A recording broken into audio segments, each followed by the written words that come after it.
Jai Radha Madhava Kunja Bihari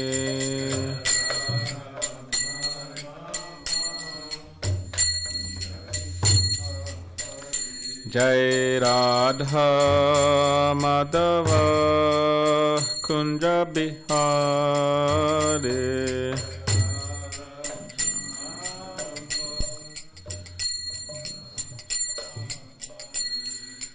Gopi Janna Vallabha Girivardhari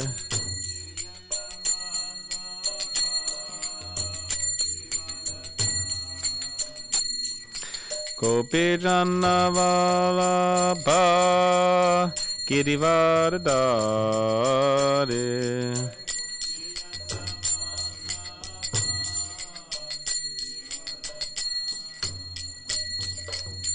Yashodanandana Braja Janaranjana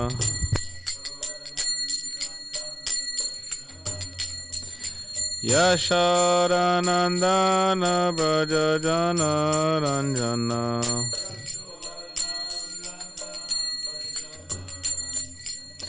Yamuna Tira Vanacharya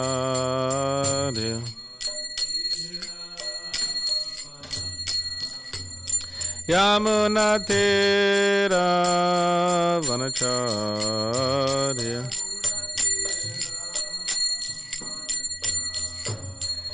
Jai Radha Madhava Kunja Bihari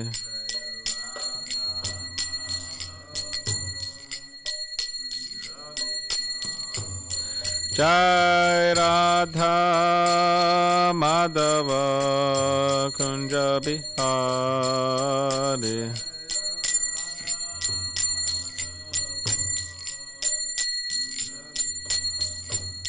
Jai Radha Madhava Kunja Bihari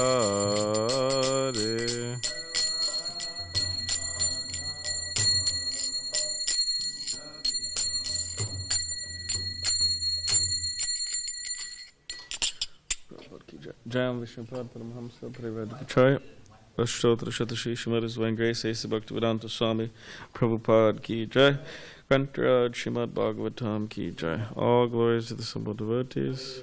All glories to the simple devotees. All glories to the simple devotees. All glories to Shri Guru and Shri Gauranga.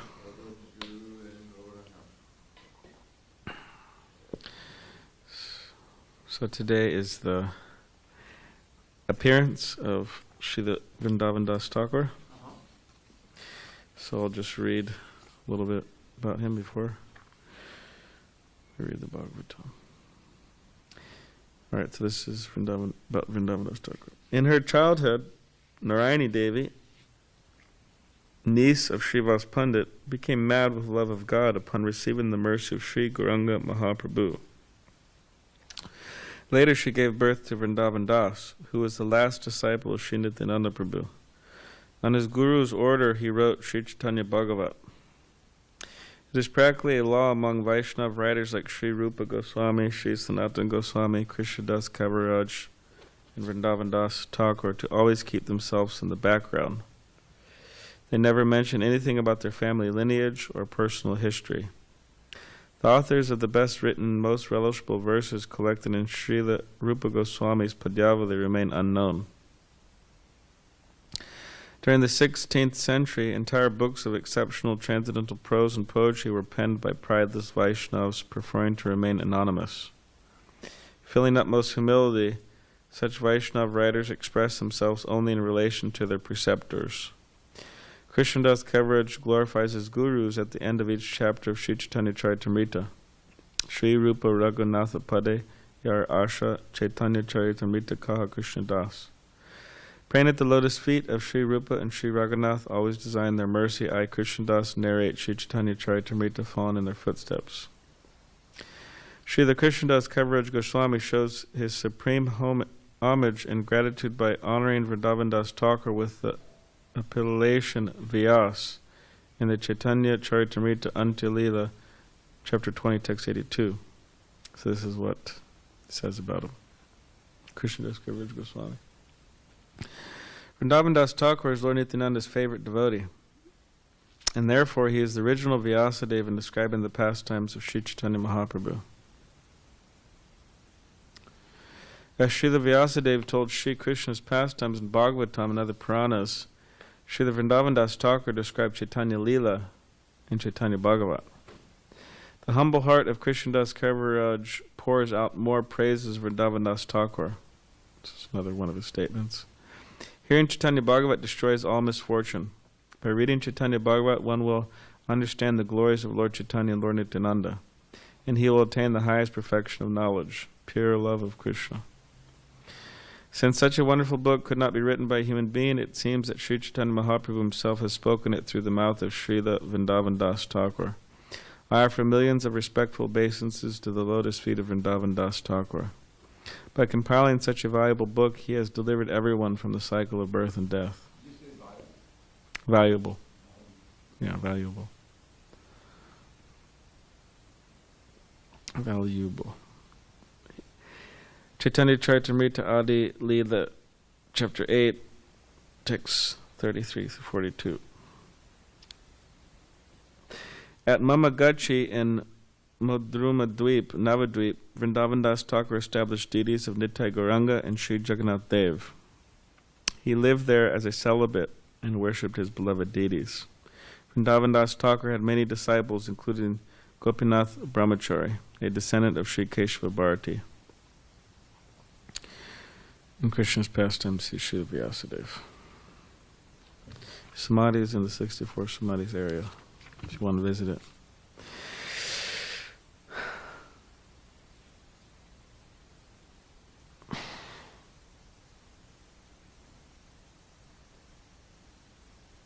So there's not much about him.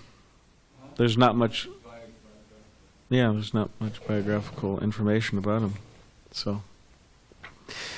But the main way we could associate with him is by reading the Chaitanya Bhagavat, Sri Chaitanya Bhagavat, or hearing the Sri Chaitanya Bhagavat. There's one devotee, I don't know where he's from, but anyways, when Mukunda gets here, he could tell us his name, but he narrates Sri Chaitanya Bhagavat, and oh yeah, New Vrindavan. Oh, okay, where is he from originally? Is he American? Oh, okay, Damodar. Yeah, it's quite a. I mean, it sounds quite nice. His recitation of Sri Chaitanya Bhagavat, powerful voice, and he has the music in the background and all these things. So yeah, Damodar, his name is. Prabhu. So that's on ISKCON Desire Tree or here and there. You could find it. Recitation of Sri Chaitanya Bhagavat. So that's how we could associate Vrindavan Das Thakur.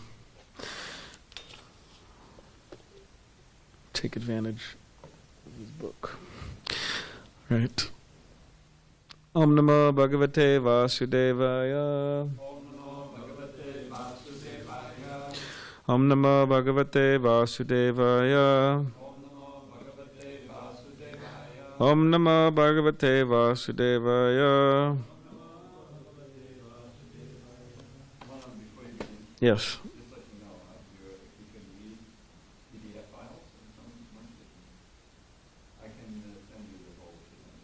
Okay, nice. Oh, nice. Yeah, Bhakti Siddhanta Saraswati Thakur commentary. All right. Shudvai touch Chadaya. Okay, so we're reading from Srimad Bhagavatam, Canto 4, entitled Creation of the Fourth Order, Chapter 12. Dhruva Maharaj goes back to Godhead, and we're in text 46. Shudvai touch Chadaya Bhikshnam. Achyuta Priya Cheshtitam. Paved Bhaktir Bhagavati. Yaya Syat Klesha Sangshayaha. Shudvai Tachchadaya Bhikshnam. Achyuta Priya Cheshtitam. Paved Bhaktir Bhagavati. Yaya syat klesha sangshayaha Shutvaitachadaya bhikshnam Achyuta priyacheshtitam Bhavid bhakti bhagavati Yaya syat klesha sangshayaha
Okay. Shrutva, by hearing. Etat, this. Shraddhaya, with faith. Abhikshnam, repeatedly. Achyuta, to the Supreme Personality of Godhead. Priya, dear. Cheshtitam, activities. Bhavet, develops. Bhakti, devotion. Bhagavati, under the Supreme Personality of Godhead. Yaya, by which. Syat, must be. Klesha, of miseries. Sangshayaha, complete diminution. Translation. Anyone who hears the narration of Dhruva Maharaj and who repeatedly tries with faith and devotion to understand his pure character attains the pure devotional platform and executes pure devotional service. By such activities, one can diminish the threefold miserable conditions of material life. Purport. Here the word Achyutapriya is very significant. Dhruva Maharaj's character and reputation are great because he is very dear to Achyuta, the Supreme Personality of Godhead. As the pastimes and activities of the Supreme Lord are pleasing to hear, hearing about his devotees who are very dear to the Supreme Person is also pleasing and potent. If one simply reads over and over again about Dhruva Maharaj by hearing and reading this chapter, one can attain the highest perfection of life in any way he desires. Most importantly, he gets the chance to become a great devotee. To become a great devotee means to finish all miserable conditions of materialistic life. So I'll just read some more.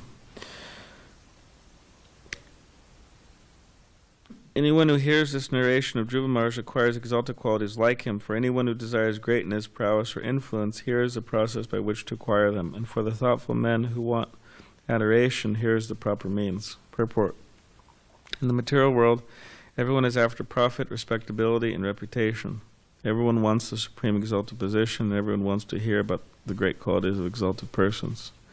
All ambitions which are desirable for great persons can be fulfilled simply by reading and understanding the narration of Dhruva Maharaj's activities. Okay, one more. Prayata kritayet prata samavaye dvijanmanam sayam cha punyashlokasya Dhruvasya charitam mahat.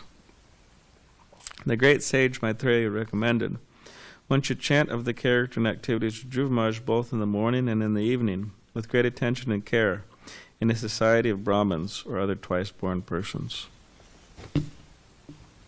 So tomorrow's text is 49 for the scribe.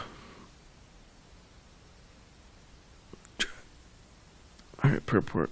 It is said that only in the association of devotees can one understand the importance of the character and pastimes of the Supreme Personality of Godhead or his devotees.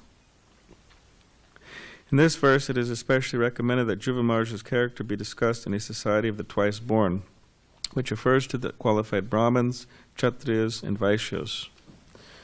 One should especially seek the society of Brahmins who are elevated to the position of Vaishnavas. Thus, discussion of srimadbhagavatam, which describes the character and pastimes of devotees and the Lord, is very quickly effective.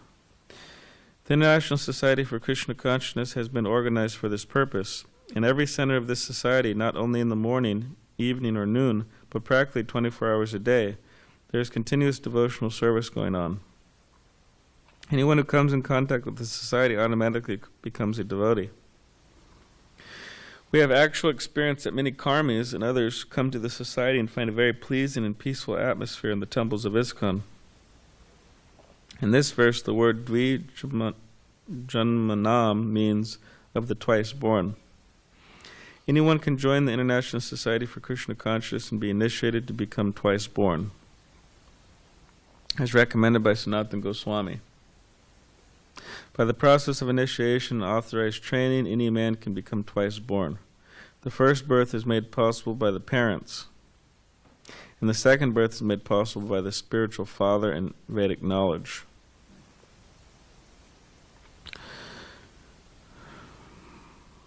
Unless one is twice born, one cannot understand the transcendental characteristics of the Lord and his devotees. Study of the Vedas is therefore forbidden for Shudras. Simply by academic qualifications, a Shudra cannot understand the transcendental science. At the present moment, throughout the entire world, the educational system is geared to produce Shudras. A big technologist is no more than a big Shudra. Kalau Shudra Sambhava. In the age of Kali, everyone is a Shudra. Because the whole population of the world consists only of Shudras, there is a decline of spiritual knowledge, and people are unhappy. The Krishna consciousness movement has been started especially to create qualified Brahmins to broadcast spiritual knowledge all over the world, for thus people may become very happy.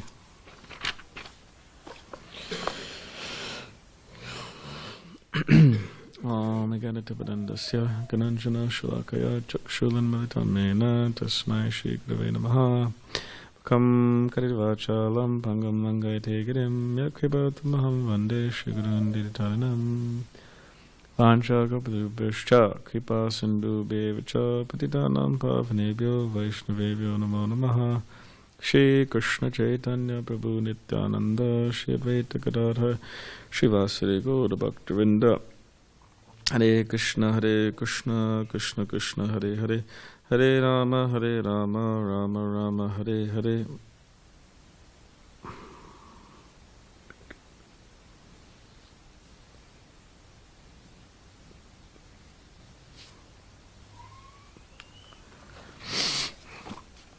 Okay, so by hearing the pastimes of Dhruva Maharaj, one can attain many things, as the last few shlokas have been explaining. Heavenly planets, wealth, reputation, practically everything that a materialistic person can desire. And even, of course, Srila Prabhupada says the most important is one can attain the pure devotional platform, execute pure devotional service by hearing and understanding the pastimes of Dhruva Maharaj. And interesting to note is that repeatedly tries with faith and devotion to understand his pure character. So, yeah, we have to try. It's not just automatic that, oh, well, I was sitting in Bhagavatam class, or I read the Bhagavatam, or whatever it may be, but one has to actually try to understand it. And not only one has to try to understand it, but somehow or other they have to understand it. Because there's many people who try to become devotees, but if they fail in becoming devotees, they actually don't get the goal. So not only they have to try to become devotees, but they have to become devotees. Or just like it's advised that everybody become Goswamis. Now, that doesn't necessarily mean you have to take sannyas and, carry around a danda and Maharaj, but everybody should become Goswami, controller of their senses. And if Krishna wants and devotees want, then yeah, they can formally take sannyas as well. Why not? But if one tries to become a Goswami and they fail at becoming a Goswami, then they don't really achieve the goal of what the whole point of becoming a Goswami is. Means to be fully engaged in Krishna service and have control over one's senses by being engaged in devotional service. So we have to try with faith and devotion to understand, and by understanding, by trying and by understanding to whatever degree we can, then it says we could reach that pure devotional platform. And one thing that happens when one reaches the pure devotional platform is that he could diminish, or they could diminish, the threefold miserable conditions of life. So everybody's interested in that. But unfortunately, practically speaking, no one knows that by engaging in pure devotional service, that is the way to get free of these miseries. There's a big population, there are so many millions of people throughout the world, and yeah, practically no one knows. And even of those who do know, means those engaged in practicing Krishna consciousness, even though they may know, but sometimes even then, the faith is weak in that being the way of getting free of miseries. Means that, okay, we have some theoretical understanding, but do we have absolute faith that by engaging in pure devotional service, I'll be free from all miseries? People may think, oh, well, if I sleep, if I eat, or if I mate, or if I defend, if I, whatever, drink, or if I go climb Mount Everest and risk my life. Apparently a lot of people are climbing Mount Everest these days, and there's an incline of people dying. That's not funny, but double the quantity than last year. They're looking for something. They're looking for happiness on Mount Everest. So yeah, we should have faith that by engaging in devotional service, we will become free from all miseries, and we will attain everything we want. And everything we want, everything the soul wants, not everything the body wants. The body may want so many things. Materialistic, conditioned body or mind may want so many things, but everything the soul wants will be obtained by pure devotional service, which is the highest happiness. So to have faith in that's very important, and the way we have faith in that, we have to associate with positive devotees. And what I mean by positive devotees is that there are many devotees in the world, and there are many good devotees and many very enthusiastic devotees all over the world. And unfortunately, among the devotees, there's also many negative devotees. And what I mean is that they are devotees, but they're negative.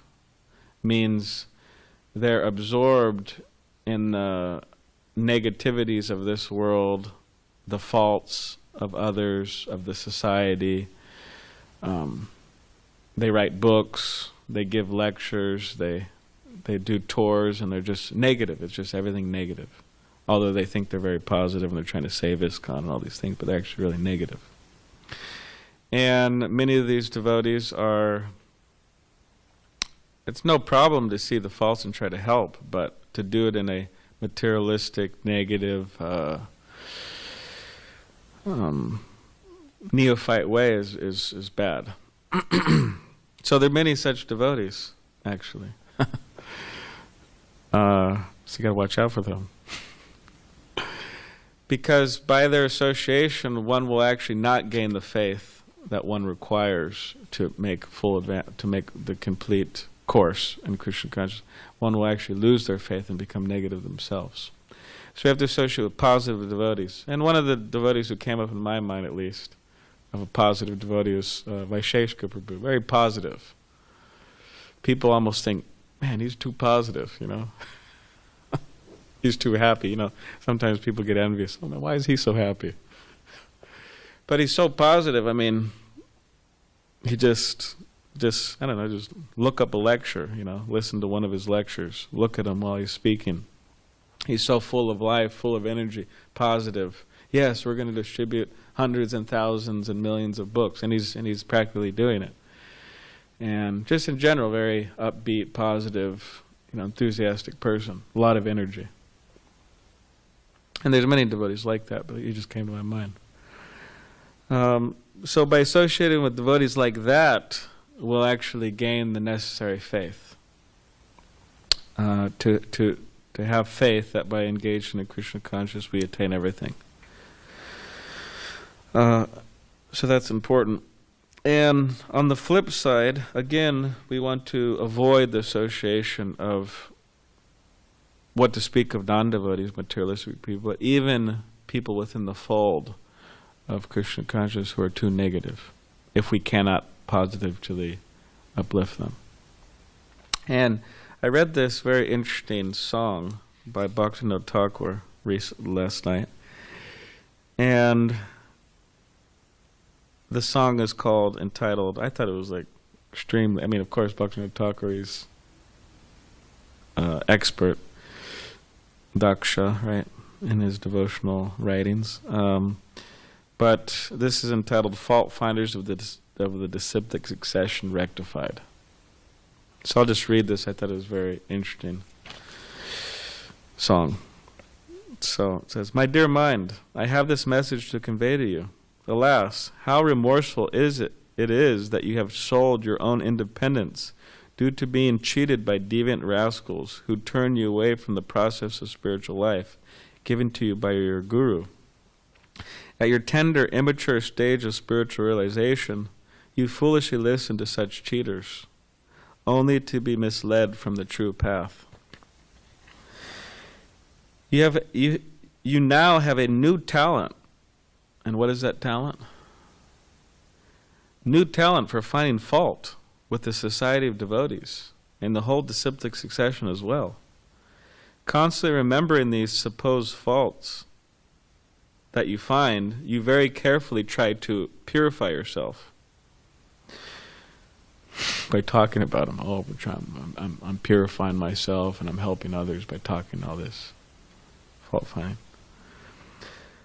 Wearing neck beads no longer, marking your forehead with tilak no longer, you have now made up your own new set of rules and regulations, which usually consists of no rules and regulations. You have rejected your initiating spiritual master, Diksha Guru, because you now experience his influence as a burning sensation in your heart. You can't tolerate your spiritual master for so many different reasons. Too challenging, whatever. Burning sensation in your heart due to being in Maya. Dear mind, you artificially agree with your former philosophy, but you really don't accept or follow it. Instead, you broadcast your own whimsical concoctions just to establish yourself as some sort of incarnation. And of course, with modern technology nowadays, people are very very able to broadcast their whimsical concoctions very easily. They have full freedom to do that. And establish yourself as some sort of incarnation. So, whether one is established himself as God or something great, yeah, I'm a big guru or a big teacher and I'm establishing myself here. Trying to find mistakes in the devotional process established by the great devotees, you completely toss out your previous spiritual path as rubbish, neglecting all your former vows and practices. You have become most displeased because you think that tilak initiation and neck beads are accepted only by sly, cunning cheaters. You become angry when you find some insignificant fault with the process of the great souls, and thus you reject all attachment to the path. Now just see here, dear brother, your present life as well as your future life are at stake. You have renounced pure gold simply to take some worthless ashes. You say that everyone else is bogus, but if you don't accept the true process of devotional service, then how will you be delivered at the time of your death? So that's the end of the song. Yeah, by Bhaktivinoda Thakur. Mana Tore Boli e Bharata. So I thought that was interesting. You have a new talent for finding fault with the society of devotees, like a talent, you know. So, unfortunately, what we just read, there are actually many devotees like this. And I'm not going to say, oh, there's a certain percentage, like, 99% of devotees like this, or 50%, or 20%. I don't know. I can't say exactly how many devotees are. But there are devotees like this. And, they may not, cast out their tilak and their neck beads like it says in this song. But the mentality that this song is describing, they clearly have. So it's not that every Vaishnav's worshipable and we should respect them and all that. But there are some Vaishnavas we just really don't want to associate with. And again, we want to associate with the positive Vaishnavas. Like I said, Vaisheshika, for example, and other devotees. And that will elevate us. That will free us. And that will actually save us from not falling in this horrible situation that's described within this song. So yeah, we have to be always careful. And Srila Prabhupada, he mentions that, again, to understand all these things we have to associate with devotees and hear about these things in the association of, say, positive devotees. And Srila Prabhupada says ISKCON has been organized for this purpose. So ISKCON has not been organized for the purpose of everybody getting on the internet and finding faults with everybody and their mother and broadcasting as widely as possible, and for poor devotees young devotees to go there and see all that. That's not the purpose of ISKCON. The purpose of ISKCON is for everybody to get together and hear and chant about Krishna. That's the purpose. And therefore Prabhupada says, morning, evening, noon, 24 hours a day, we're engaged in devotional service. We're not engaged in other things. We're engaged in devotional service. That's the whole point of the temple. So it is a place where we are meant to awaken our spiritual identity, really, as eternal souls, part and parcel of Krishna, and even more than that, to realize who we are. Of course, it's a very high stage, and but it is mentioned in the Nectar Devotion and many other books. So that's the whole point, to become more and more eager to hear and chant about Krishna, and less eager to hear and chant and meditate on this world of birth and death. So, and therefore, but traditionally the Vedic and the understanding is that one, in order to study the Vedic literature, one should become a Brahmin. One should become twice born. They should take initiation, second initiation, from their spiritual master. So everybody who hasn't done that should do that. Because, and of course, not only should they just do that, but they should become qualified, and then do that. Because second initiation means getting closer to the spiritual master. That's the whole point. We don't want to remain distant from the spiritual master. Second initiation literally means to become closer to the spiritual master and closer to Krishna.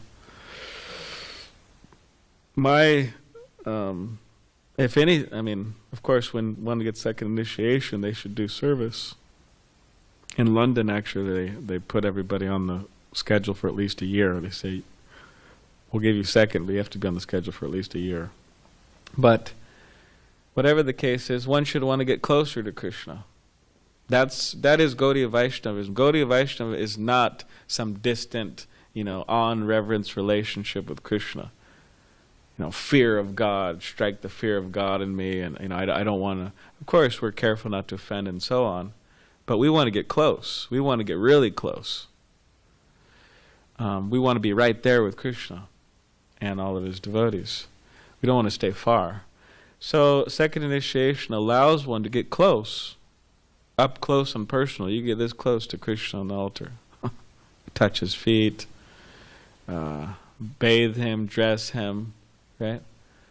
So, if you look at the darshan here, we have darshan every morning, and we could only get so close to the deities without hopping on the altar, jumping on the altar. But I also, participate in the darshan every morning, but I also have the opportunity to go on the altar and get up close to the deities.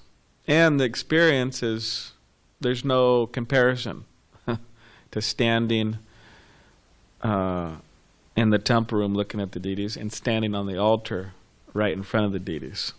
There's no comparison. And that the details of the beauty of the deities, at least as far as I'm concerned, it's actually very difficult to see from the temple. When you get really close, you could see, the details of their faces and, bodies and we'll just speak all the decorations and all these different things. You could really get close. So that's what Srila Prabhupada's given us the opportunity to do, to get close, up close and personal. That is Gaudiya Vaishnavism. And of course, in the last few classes, we've been hearing that one could go to the place where Krishna is performing his pastimes, right? Gokula, and is in the next life. So, but it says in Shastra that a pure devotee pujari, means a pujari who's a pure devotee who's qualified, they don't go to Gokul, they go directly back to Goloka Vrindavan, the spiritual world. So in other words, the training, they don't need any further training, apparently. Because the idea is that with all their deity worship and purity and engage in pure devotional service in relation to the deities, one becomes trained. That's what they do in the spiritual world. They dress Krishna, they cook for Krishna, they do so many things like that. They even offer arati to Krishna. So that's the idea, to become close, not to remain distant. Those who remain distant, they have a hard time getting purified. Just like those who remain distant from the temple, they have a hard time getting purified. Those who remain distant from the spiritual master, they have a hard time getting purified. Those who remain distant from the deities, they have a hard time getting purified. So if we want to get purified, which is, you could say, the basic problem with material existence is lack of purification of heart. That's the source of all problems. And we have to get close. And getting close means first initiation. And, let's mention, it means second initiation. And anyone within reason can do this.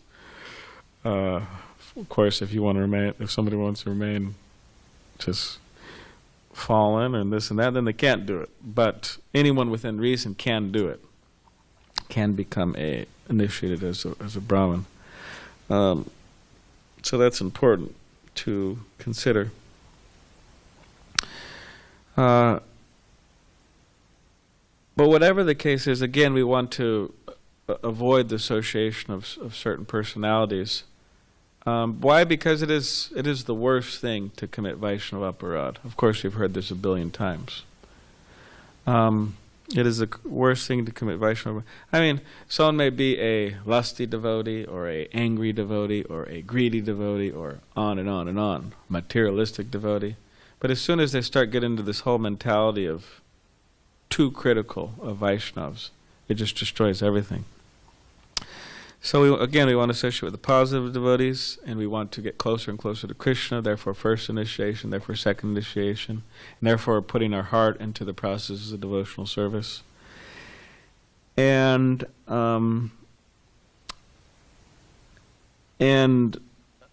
aside from all that, to broadcast spiritual knowledge all over the world.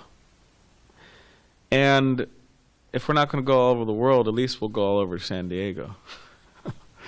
And if we're not going to go at least SanDiego, at least we'll, talk to people when they come to the temple. And if we're not going to talk to people when they come to the temple, at least we could, go on our computer and talk to somebody or something. Do something. If we're not going to do that, at least we could talk to ourselves about Krishna. So we want to broadcast spiritual knowledge. So hearing, chanting, srimadbhagavatam, hearing lectures, we want to absorb the knowledge like a, sponge, like a, you get a dry sponge, you put it on some water, and it completely just, all the water is absorbed in the sponge. So when we become a sponge, absorb all the knowledge and act on the knowledge and become qualified spiritually and broadcast spiritual knowledge all over the world. That is the great need of present society. It is not, the need is not for devotees to fight with one another or to, or to do this, or to do that, or to do so many things. I mean, everything's taken care of practically in this world. There's plenty of fault finders. There's plenty of people doing this, people doing that, philanthropic work. There's plenty of all these things. But the one lack is spiritual knowledge. That's the one lack. So we want to have that spiritual knowledge, and we want to broadcast it as widely as possible. And why is that? Prabhupada says, for thus people become happy. Or else there's no question of happiness. How can they become happy without spiritual knowledge? They can't. So, so that's our challenge, that's our duty, that's what we signed up for. We signed up to gather spiritual knowledge, to broadcast spiritual knowledge, to get closer to Krishna. These are all the things we signed up for, which we always have to remind ourselves. What did I sign up for? Why did I become a Hare Krishna? So, to develop our love for Krishna, to help others. That's what we signed up for. We didn't sign up for hope other things. So, does anyone have any questions or comments?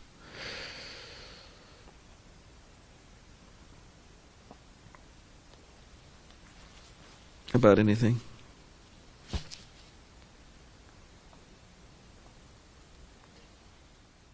Well, Bhaktivinoda sounded pretty negative there. He was criticizing these devotees. Kind of like true. Even a little cynical, a little satirical, a little sarcastic. Yeah, that's true. So kind of associate with negative devotees who are like Bhaktivinoda Thakur. Yeah.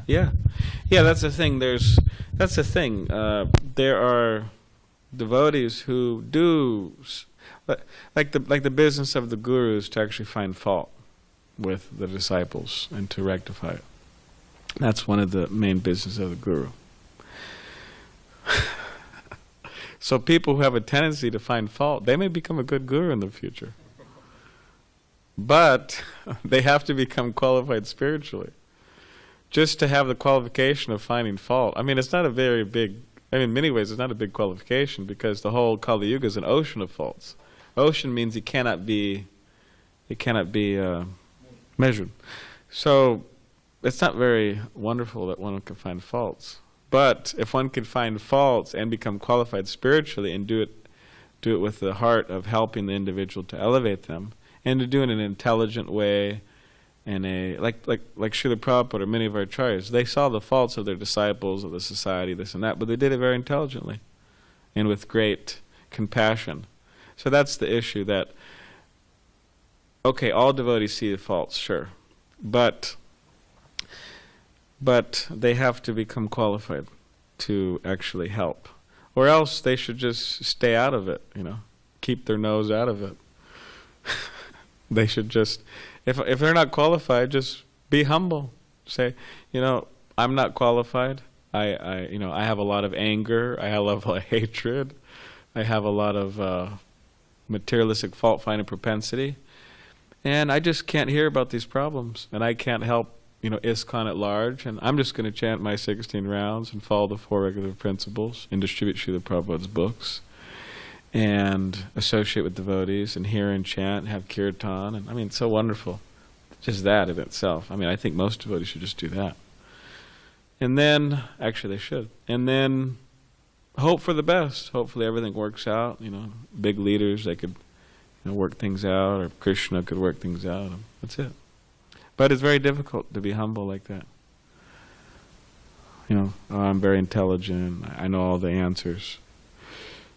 The GBC could call me up. We'll have a conference call with me. They could fly me out to Mayapur, actually. Pay my ticket too. I know what I'm talking about. So that's the problem. That's the difficulty. And interesting enough, some devotees they even will say this, that they're like not even initiated or whatever. Let me talk with the GBC. We'll work it out. So that's the idea. So nothing wrong with negativity, but it has to be, someone has to deal with it. Srila Prabhupada had to deal with it. Devotees have to deal with it. But a lot of the times, most of the times, it's the good fortune of devotees that they don't have to deal with it. But it's their misfortune that they want to deal with it. That's their misfortune, that they want to deal with problems, but they don't need to. What's the point? They have no influence in these regards, and it's like a hallucination. Oh man. So therefore, Prabhupada would say, just be simple. But that's a problem. Sometimes it's not so simple, right? So Bhaktivinoda Thakur, he is qualified to say all these things and think about these things, but sometimes we may not be, so we have to be careful.